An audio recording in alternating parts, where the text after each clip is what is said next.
This is 6 News at 5. Now at 5, drivers on I-35 know the struggle is real. Up next, how TxDOT plans to create more ways to get you where you're going. And it's where Olympic dreams are born. The Temple Gym hit by a tornado that is proving that they're stronger than the storm. Plus, a deadly night in Killeen. We have the latest from multiple shootings, including one that involves 2 Killeen police officers. Good Thursday evening to all of you. Thanks for tuning in. I'm Lindsay Lippman. Yeah, we're glad you're here wherever you may be across our viewing area. I'm Chris Radcliffe. Let's get right to that top story here. Scary. Killeen police are investigating 2 separate deadly shootings that happened late last night. In total, 3 people died. Another person was injured. This all unfolded within just hours on different sides of town. One of those shootings involved 2 police officers, and the other shooting, investigators are still trying to find any possible suspects. But first, we begin with the shooting that involved those police officers. That happened last night around 9 p.m. near Glen Hill Court. The department is actively working the case as it develops. Our very own 6 News reporter Sydney DeShawn is live for us from Killeen Police Headquarters and hopefully has some answers for us tonight. Sydney, what can you tell us now about the investigation?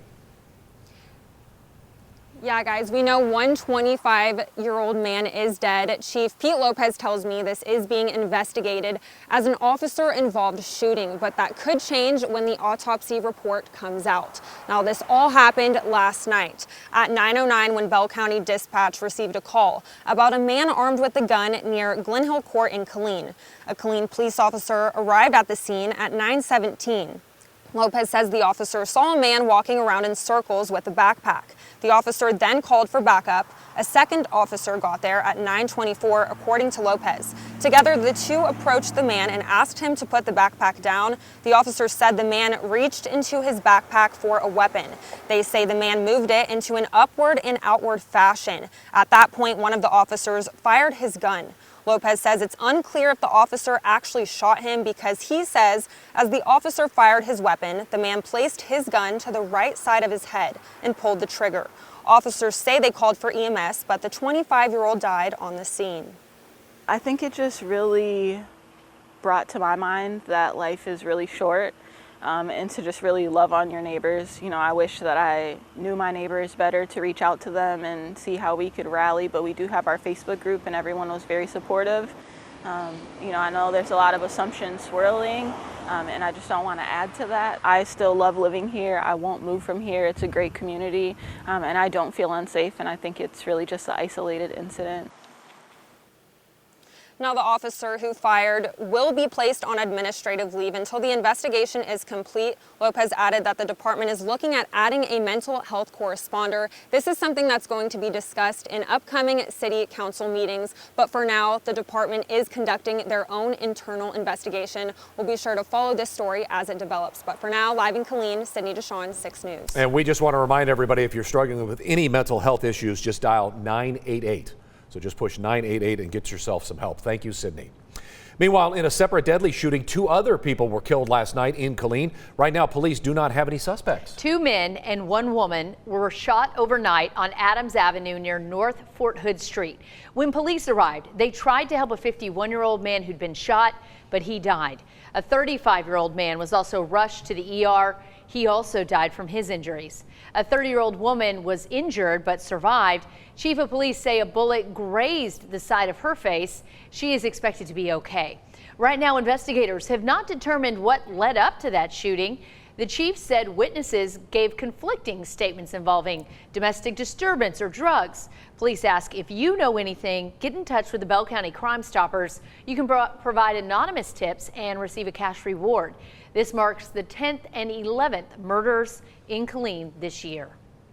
Well, let's switch gears and take a look at our weather. Meteorologist Aviana Smith is standing by with the details of this Thursday, and not too early to look ahead to the weekend, but Aviana, it's been hot today. Thank you so much, Chris and Lindsay, and that's right. The heat is still sticking around, and so is that hazy view we're getting outside right now due to the Saharan dust that is pushing in off the Gulf of Mexico. Luckily, though, as we approach Friday, we will see the dust clear up a little bit, and we can enjoy beautiful blue skies once again. But like Chris mentioned, it is hot outside. Feels like track is at 102 degrees right now with a current temp of 97. Thankful for those south winds up to about 15 miles per hour right now. So if you find you a nice shaded area, you will see some relief. But we are still under a heat advisory until 8 p.m. and the heat advisory extends not only for us here in Texas over much of the southeast and even along the east coast. So hot out there across the U.S. for all of us with those values between 105 and 110 degrees. As we go throughout the rest of our Thursday evening, keep that water bottle handy, and I'll give you a breakdown of what we can expect as we get ready to roll into the weekend coming up later in the show. Chris and Lindsay. Aviana, thank you. Back to the news now. After being wrongfully imprisoned in Russia, 3 American citizens are coming home. All 3 people were involved in a largely orchestrated prisoner swap deal that involved 7 different nations. This was the largest prisoner swap since the Cold War. Alice Barr shares the details of the swap.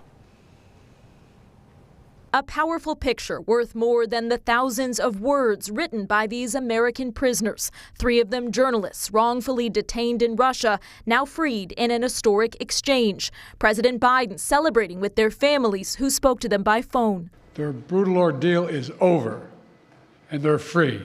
3 U.S. citizens, Wall Street Journal reporter Evan Gershkovich, Marine veteran Paul Whelan, and Radio Free Europe journalist Alsu Kurmasheva, and 1 permanent U.S. resident, Vladimir Kara-Murza, a journalist and leading Putin critic, all out of Russia and on their way home, in a complex deal reached between 7 nations involving 24 people. The deal that made this possible was a feat of diplomacy and friendship. Negotiations ongoing since the December 2022 release of American basketball star Brittany Griner. Lengthy negotiations were made more challenging by Russia's insistence that convicted murderer Vadim Krasikov be freed. He was jailed for life in Germany. The White House saying that German Chancellor Olaf Scholz finally agreed to release him, telling President Biden, quote, "For you, I will do this." So for anyone who questions whether allies matter, they do. They matter. A wave of relief among Evan Gershkovich's Wall Street Journal colleagues. There's a lot of work that remains to be done when it comes to free press, but today we celebrate. The prisoner swap, one of the largest in history, comes at a low point in U.S.-Russia relations as the Russian assault on Ukraine rages on. If not a breakthrough, a bright spot for families made whole. In Washington, Alice Barr, NBC News. And then there's this news. The alleged main organizer to the 9/11 attacks and 2 other defendants have come forward now to plead guilty for their involvement. The 3 men are scheduled to appear at a hearing in Guantanamo Bay, Cuba next week. The details of the plea agreement are unclear at this time, but the defendants are expected to plead guilty to lesser charges that could spare them the death penalty. The main man accused as the main plotter was captured in 2003 in Pakistan, where he was held with other al-Qaeda detainees at Guantanamo Bay. He was then charged with war crimes and murder in connection with the nearly 3,000 people who died in the attacks. Back in Central Texas, Waco ISD's newest middle school is set to open its doors this fall. Tennyson Middle School teachers got the opportunity to check out the campus for the first time today. It will cover over 180,000 square feet, which includes a new football field. Inside, several spaces have been created to encourage collaborative learning.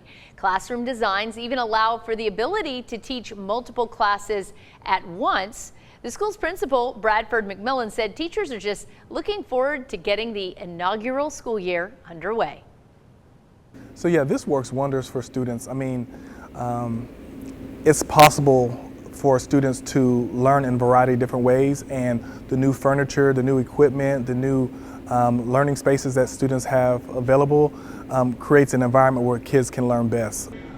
The middle school will have the capacity to hold just over 1,000 students.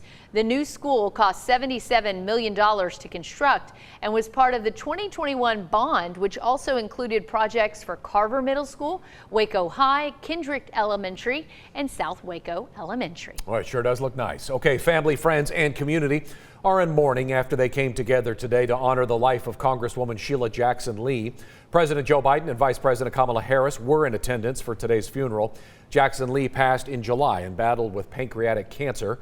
Jackson Lee is most known for her help to lead federal efforts in protecting women from domestic violence and recognizing Juneteenth as a federal holiday. Victims of the Lahaina wildfires could be receiving a settlement worth $4 billion. The Hawaii governor has been working on finalizing a settlement for the victims that were affected in the tragic wildfire that claimed the lives of 102 people. More than 600 lawsuits have been filed over the deaths and loss of homes and businesses due to the fire. Those lawsuits were filed against the state, Maui County, and utilities. This settlement could be finalized as soon as August 6th. Next up, an all-new 6 Fix for you. A Coryell County family has reached out to 6 News for help as they've been trying to get Atmos Energy to repair their property after they started a pipeline project nearly 6 years ago. Randy Irwin is trying to get his family's property back to its original state before Atmos replaced a decades-old pipeline that ran through his property. He says they left the property in disarray, creating flooding issues for a road and also a barn. Tore down trees without any compensation. Irwin's been begging for a fix, but they had gotten nowhere so far with Atmos. Yeah, it'll be up to us to most likely to fix it. But I thought I'd give them a little time. But my patience is about gone. All of it, frustrated, mad, and the helpless feeling is it's just somebody coming in here and tearing your place up, and there's nothing you can do about it. Since 6 News has now gotten involved, Atmos has started an investigation and then escalated the issues. 6 News anchor Bailey Bates will have more on this messy mayhem with one of the country's largest natural gas distributors at 6 o'clock. Don't miss that. Meanwhile, a Temple Cheer and Tumble gym is proving it's stronger than the storm. Extreme took a direct hit from the tornado back in May. The gym is located off West Adams, and for the first time, staff and children who were inside sat down to tell their story of survival with 6 News. Owner Bridget Preddy says just a week before the tornado, the staff reviewed their severe weather policies and procedures. And when the tornado warnings happened, they saved lives by doing the right thing. Now the community is coming together to help rebuild. I can't tell you how much our parents truly helped us in time of need, that just showed up and said, we're here just to help clean up. Yep. Well, tune in tonight at 6 for Stronger Than the Storm, or download the 6 Plus app to watch on demand. Still ahead, more people than ways to get there.